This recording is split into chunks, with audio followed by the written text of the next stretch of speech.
Let's begin by queering up the worldview. Gabriel Attal becomes France's first gay prime minister.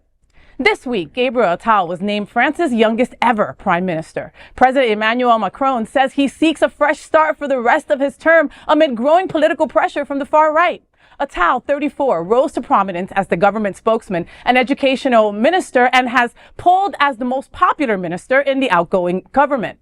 His predecessor, Elisabeth Borne, resigned Monday following recent political turmoil over an immigration law that strengthens the government's ability to deport foreigners.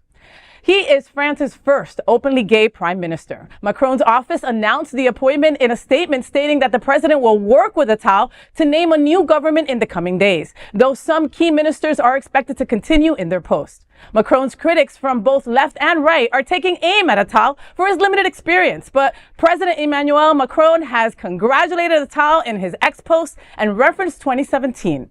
It was the year when Macron shook up French politics and shot to a surprise victory as France's youngest ever president on a pro-business centrist platform aimed at reviving one of the world's biggest economies. Attal, a former member of the Socialist Party, joined Macron's newly created political movement in 2016 and never looked back. Attal is just a handful of world leaders who are from the LGBTQ+ community. It is a proud and inspiring moment for not just the queer community of France, but for the global LGBTQ+ community. You know, we're always sitting at this table saying representation matters, you know? Look at this hunk representing us as the new prime minister, you know? So Attal says that his Jewish ancestry has shaped him into the person that he is, you know? I think he's an incredible addition, fresh blood, right? Something new. And,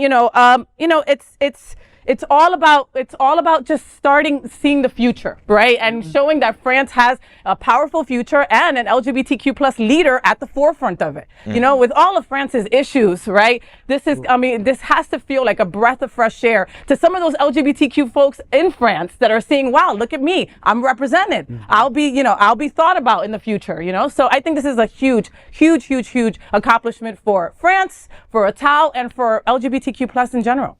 You know, the political situation in France is teetering right now. We've got a fascist government in Italy, in the Netherlands. They just elected a very extreme far-right government, and France is right there. And there's no real natural successor to Macron. They thought he was going to barely hold on in his re-election. He's cruised to victory, but his majority in the parliament is not great. So to bring this guy in is incredibly helpful. He was the Minister of Education, as we noted in the story. So it's good to see that this, liberal socialist democracy is promoting LGBTQ rights, among others. So I'm happy to see that. And, it's just a side note, Macron, he's term limited, so he needs a successor. So this guy is great. But he was really hot back when he was elected. And now we've got this guy who's just a political stud. So yeah, I'm here to say bonjour, monsieur. Is he like the French Buttigieg, do you think?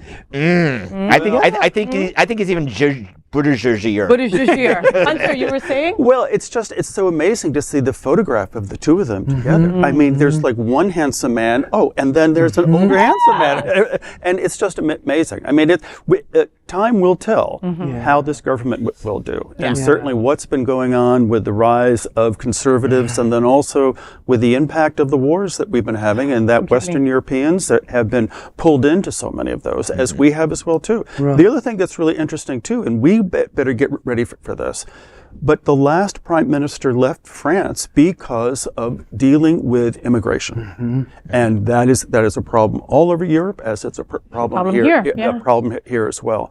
And it seems to be such a core issue for so many individuals. And if I can just tag on, I'm sorry, Greg, just the EU Parliament elections are coming up, and we will see pretty much where France stands on who they send to the EU Parliament, because that's going to say a lot. Because there are people in several EU countries that are running to be in the Parliament because they hate the Parliament. They want to be part of it.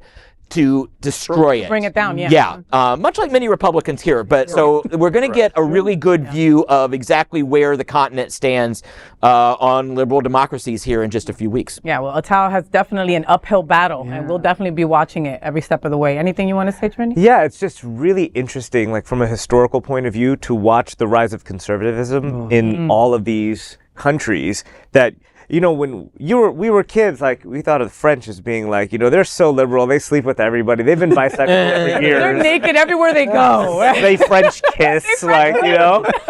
And then, so, like, when their conservative party came to power, it was like, whoa, in France? Like, that's so weird, you know?